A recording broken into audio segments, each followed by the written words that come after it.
bicara dalam konteks Raja Ampat adalah sebagai wisata terkenal Indonesia yang dikenal oleh dunia, mendunia itu, yang mesti harus diselamatkan dengan cara memberhentikan penambangan dan mencabut izin-izin usaha penambangan di dalam apa namanya, pulau-pulau ini. Oke, Mas Ahmad, sehat ya? Sehat.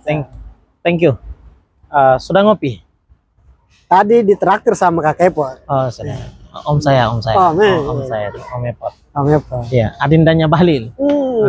Beliau itu. Mereka berdua mirip soalnya. Hah?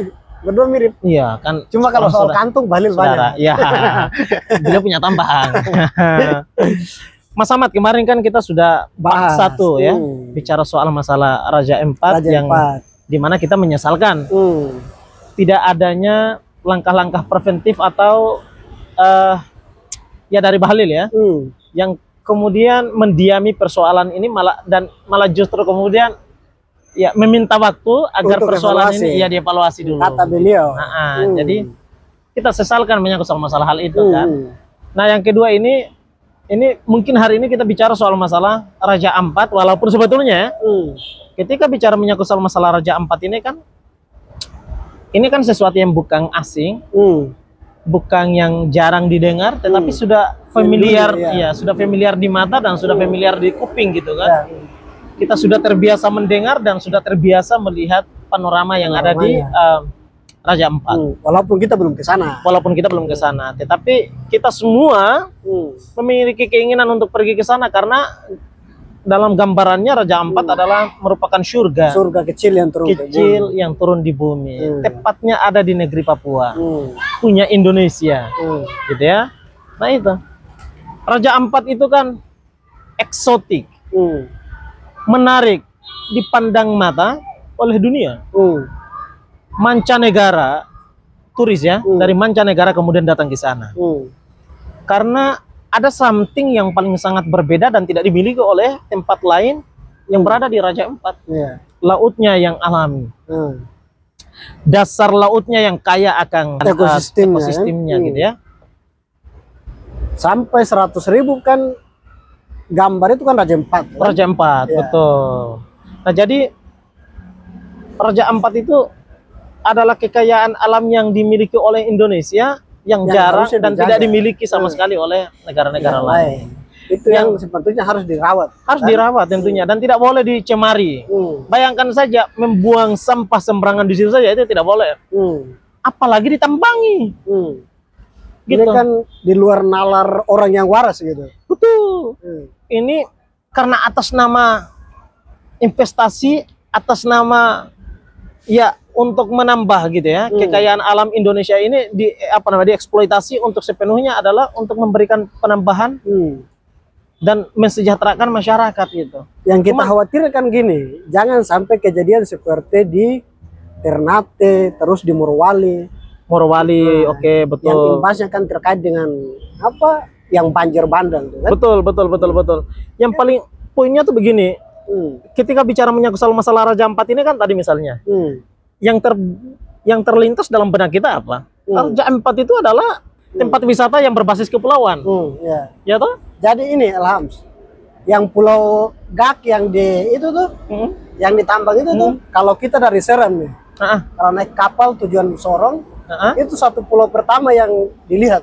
Oh, jadi ini. Ya, kan kalau dari Seram tuh kita masuk sebelum ke Sorong itu kan ini di Raja Ampat di sebelah sini. Oh, begitu. Jadi kalau pagi hari itu lihat ke sana itu udah Raja Ampat. Oh, dekat berarti. Dekat ya. Jadi kalau ditambang itu yang pertama Pulau Gak itu. Oke.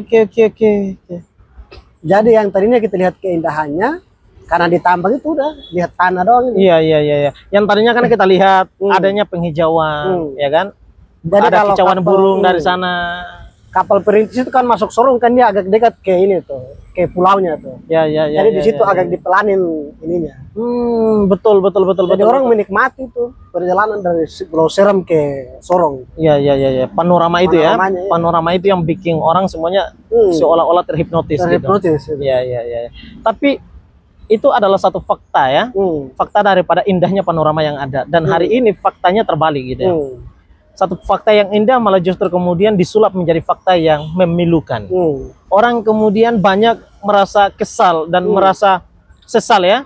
Waduh, tadinya jauh-jauh kita dari Seram misalnya ke Sorong, sekurang-kurangnya perjalanan jauh itu bisa terbayarkan dengan panorama indah Raja Ampat. Tapi hari ini kemudian kita lihat adanya penambangan gitu ya, adanya pohon-pohon yang ditumbangi di sana. Jadinya membuat orang itu merasa semakin lebih tambah capek. Karena sesal, Pak, menyesal. Wah, tadinya kita mengharapkan bisa melihat panorama indah, panorama yang bisa bikin kecapean menjadi luluh gitu kan. Tapi malah justru sebaliknya. Nah, jadi selain itu Mas Ahmad, ini bicara soal masalah Raja Ampat yang saya bilang tadi terlintas dalam benak kita adalah menyangkut soal masalah para wisata milik Indonesia yang berbasis kepulauan. Yang tidak hanya saja indah dipandang mata karena penghijauannya, tetapi indah dipandang mata karena juga biru lautnya, kaya akan ekosistem lautnya, biota alam yang cukup banyak, mukau. Betul. Masalah sebagaimana kemudian pada sebelumnya kita sudah bahas, saya bilang wilayah kepulauan kayak misalnya di Raja Ampat ini itu tidak bisa ditambangi karena ada aturan yang sudah mengikat menyangkut sama saya itu yang melarang pulau-pulau kecil itu tidak boleh ditambangi. Apapun itu jenis alasannya, hatta sekalipun itu adalah alasan dengan atas nama investasi misalnya. Tapi silakan carilah tempat yang lebih luas, yang lebih aman, safety, yang menjaga ekosistem laut, ekosistem daratnya gitu misalnya. Itu agar tidak kemudian menciptakan bencana kepada negara sendiri, kepada masyarakat setempat misalnya. Mas, yang saya pertanyakan adalah bagaimana analisis AMDAL-nya tuh. Analisis dampak lingkungannya kan, AMDAL-nya seperti apa tuh kira-kira? Apalagi orang-orang ini kan tinggalnya di pesisir pulau itu. Nah, kan? itu dia saya bilang, gimana ceritanya AMDAL itu didudukkan? Ini penambangan ini analisis dampak lingkungannya sudah diselesaikan apa belum nih? Begitu. AMDAL-nya sudah jelas atau tidak? Gitu, karena ini ya kan kita lihat itu ketika kemudian kita lihat berdasarkan video yang disebarluaskan misalnya, gambar-gambar yang tengah disebarluaskan. Kita bayangkan saja itu di permukaan laut dengan ketinggian berapa tuh? Cuman ya 10 ya 5 ratusan itu. Enggak terlalu ketinggian, itu mah gunung tuh. Ini mah kan 10 sampai 15 meter. Ya cuman daratan aja kan? Dia kan daratan dan tidak terlalu membentuk gunung, cuman bukit-bukit saja. Bukit doang. Ente bayangkan itu kan cuman berapa meter dari laut tuh. Pertanyaannya, apakah kemudian itu tidak berdampak buruk kepada laut? Yang tadinya kita lihat laut itu menjadi biru, jadinya dia menjadi merah. Dia menjadi tercemar dikarenakan banyaknya misalnya pasir-pasir tanah yang dikeruk lalu kemudian jatuh ke laut itu. Kan udah sebagian laut di bagian situ tuh. Nah, itu yang kapal tongkang yang ini mengartikan bahwa dampak lingkungannya tidak dianalisis secara matang. Karena ketika dampak lingkungannya telah dianalisis secara matang, maka tidak akan ada pencemaran terhadap laut. Nah, ini pertanyaannya tuh di situ. Nah, maka dalam konteks ini, Bahlil sebagai Menteri SDM itu tidak patut lagi untuk dievaluasi, tetapi betul-betul mengambil langkah preventif dengan cara memberhentikan eksploitasi, mencabut izin usaha penambangan kepada perusahaan yang tengah kemudian melakukan penambangan di Raja Ampat itu. Begitu caranya, sederhana. Apalagi ini sudah ada putusan hukumnya gitu. Itu yang kemudian melarang tidak boleh tempat-tempat selayaknya Raja Ampat ini, pulau-pulau kecil selayaknya Raja Ampat ini ditambangi. Tidak boleh sama sekali. Jadi, semalam saya baca berita Alhams. Itu prosesnya itu kalau nggak salah dari 2024. Kalau kawan nggak salah nanti baru setahun ya kan, baru setahun berjalan. Nah, untuk eksekusinya mau akhir tahun itu. Berarti sudah Bahlil itu menduduk jabatan sebagai seorang menteri. Saya curiga jangan sampai keterlibatan besar orang ini dalam kan. Betul. Nah, ataukah memang dianggap bahwa saya ini putra Papua, jadi nggak apa-apa wilayah saya. Atau gini aja deh, kita menduga jangan sampai ada investasi juga beliau di sana. Dia naruh saham sebagian di perusahaan terkait. Nah, ini kecurigaan, tapi ini dugaan basisnya. Ini basisnya dugaan. Nah, makanya permintaan kita persoalan Raja Ampat ini tidak patut lagi untuk dievaluasi, tetapi bicara dalam konteks Raja Ampat adalah sebagai wisata terkenal Indonesia, dikenal oleh dunia, mendunia itu, yang mesti harus diselamatkan dengan cara memberhentikan penambangan dan mencabut izin-izin usaha penambangan di dalam apa namanya pulau-pulau ini. Tidak boleh, masih ada kok Indonesia ini kaya. Kenapa mesti ada Raja Empat yang menjadi ikonik, menjadi wisata dan menjadi apa namanya ya, bahasa marketing Indonesia untuk pasar global gitu misalnya kan? Itu jangan, masalahnya itu tadi Pak Raja Ampat ini kan bukan selayaknya pulau-pulau besar lainnya kan? Kan pulau yang termasuk di Tambang ini kan bukan pulau besar, Pak. Kecil kan? Kecil aja. Kecil sekali. Dan kalau misalnya kita hitung juga, pasti perkampungan di situ pun juga terbatas. Terbatas ya kan? Tidak selayaknya daratan-daratan yang lebih luas. Misalnya di pulau besar Papuanya misalnya. Nah, ini mah pulau-pulau kecil dan itu larangan kerasnya adalah tidak boleh ditambangi. Pertanyaannya adalah kenapa tetap harus ditambangi, apalagi kemudian tadi informasinya adalah proses penambangan dan ini eksploitasi ini dia berjalan sejak di akhir 2024. Berarti di saat itu Bahlil tengah menjabat sebagai seorang menteri. Ini di tengah-tengah nih. Dan kalaupun toh bilang oh tidak, loh, tetapi dia pun juga kemudian waktu itu masih di BKP RMI bicara soal masalah investasi. Nah gitu. Jadi dia masih terhubung di antara persoalan ini. Maka dalam perkara ini ketika dia masih kemudian mendiam itu, saya mulai menduga apa jangan-jangan Bahlil punya investasi di situ? Apa jangan-jangan Bahlil nitip saham di situ? Bisa saja kan begitu, memungkinkan. Atau jangan-jangan beliau minta jatah. Perkara SDM itu kan kemudian di sana itu SDM itu kan kita lihat Pak, dalam kasus-kasus belakangan itu kan terjadi ada kasus papa minta saham, ya toh? Anak minta jatah. Nah itu jadi perkara-perkara ini semua ini kan apa kita menduga jangan-jangan kemudian ini Bahlil dugaan ya. Jangan-jangan Bahlil minta saham. Nah gitu. Apalagi di wilayah dia kan. Wilayah dia.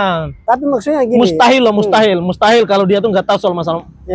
Kalau misalnya dia anggota legislatif bisa saja, memungkinkan sekali. Tetapi itu pun juga mustahil juga, ya kan? Karena dia adalah unsur pemerintahan. Yang kita khawatirkan gini, Alham, jangan sampai kita diamkan, lalu kan bahasa Bahlil kan cuma evaluasi. Kan bisa diberhentikan sementara, lalu abis itu jalan lagi kan? Iya. Dan evaluasi itu kan bukan begini Pak. Evaluasi itu bukan memberhentikan sementara, tetapi apa yang menjadi kurang berarti dicukupkan. Itu evaluasi.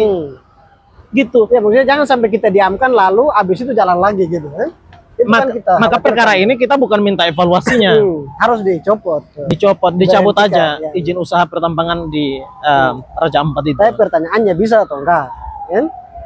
Bisa atau tidak itu harus dipaksakan bisa, tetapi ketika tidak bisa berarti ada investasinya di situ. Ada apa di sana? Ada permintaan sahamnya di situ. Ada keterlibatan para pimpinan orang-orang petinggi di negara ini di situ. Bisa saja, memungkinkan sekali. Di SDM itu sering terjadi loh kasus papa minta saham kan tadi. Apalagi ini kan lahan basah ya. Lahan basah Pak. Nah ini jangan sampai atas nama investasi, atas nama penambangan, atas nama kekayaan alam dieksploitasi untuk sepenuhnya kemakmuran rakyat, lalu kemudian mencemari lingkungan, merusak hutan, merusak tatanan alam yang kita punya. Ya toh? Atas nama rakyat, tapi yang menikmati itu aja orangnya. Ya petinggi-petinggi itu aja tuh. Nah itu masalah kasus fatal tuh. Yang tidak boleh didiami dan tidak boleh untuk dievaluasi, diselesaikan.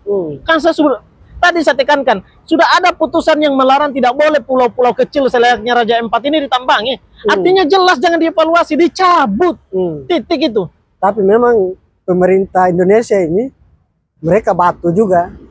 Sebagian pulau aja dijual Pak. Iya. Apalagi cuma soal tambang. Nah itu dia tuh. Indonesia sekali gitu ya. Indonesia banget. Aduh. Tapi kita sayangkan Papua sih. Betul. Raja Empat ini sudah terlalu. Kata Bang Haji Roma. Sudah terlalu gitu. Maksudnya sudah terlalu banyak gitu loh. Hutan-hutan negara ini itu dirusaki dengan kepentingan investasi. Dengan kepentingan apalah gitu. Udahlah. Stop sudah gitu loh dengan kemunafikan atas nama rakyat ini. Stop sudah gitu. Baru di Raja Empat ini kan beberapa wilayah tuh sebagai tempat tangkaran ini penangkaran penyu tuh yang dilindungi itu kan. Justru kan begini Pak, pencemaran terjadi ini misalnya yang kemudian sebagian laut itu kan kemudian menghadirkan ketidaknyamanan terhadap alam apa namanya ekosistem itu. Akan ada banyak apa namanya biota laut itu misalnya akan banyak kekayaan alam laut yang terkandung di Raja Ampat itu akan merasa tidak nyaman dengan kemudian hadirnya proses penambangan di sana itu yang mencemari lingkungan dan kemudian membuat mereka menjadi menjauh, ya, menjauh, mencari tempat yang lebih nyaman. Akhirnya apa? Masyarakat mengalami kesulitan di dalam mencari pencahariannya, misal mata pencahariannya mulai terganggu, mendapatkan kesulitan di dalam mendapatkan ikan segar dan seterusnya dan seterusnya. Nah, ini permasalahan yang saya kira tidak boleh saja sebatas evaluasi, tetapi harus betul-betul dieksekusi dalam bentuk kebijakan final yang dicabut izin usahanya. Oh, begitulah gitu. Seperti itu Mas Ahmad. Nah, ini dalam persoalan ini dan kita mencoba untuk mengawal ini terus. Kita bicara soal masalah hal ini terus menerus karena yakin sungguh barang ini kalau kita aksikan kita bakalan dibenturkan dengan kelompok yang tidak bermoral. Jadi ini bagian dari aksi kita di sosial media. Ini bagian daripada aksi kita. Gitu. Semoga ini bisa mencapai ya titik dan ruang-ruang para pimpinan-pimpinan pengambil kebijakan termasuk Kanda Bahlil Lahadalia. Gitu Bang Bahlil. Ini cuma sebatas bagian daripada ungkapan masyarakat yang juga melihat persoalan ini dengan penuh kekesalan gitu ya, dengan penuh penyesalan. Seperti itu, Mas Ahmad. Thank you ya. Baik. Thank you.